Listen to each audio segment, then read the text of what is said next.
Got a Gen 3 Glock 17 versus the Gen 5 Glock 19X. Which one y'all picking? Both of them got the factory Glock mags, as you can see.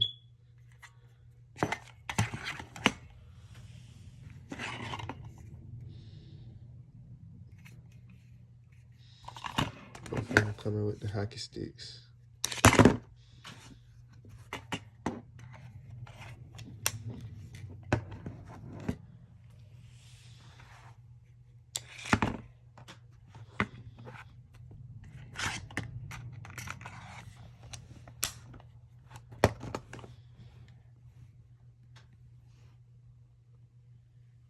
Comment which one y'all picking.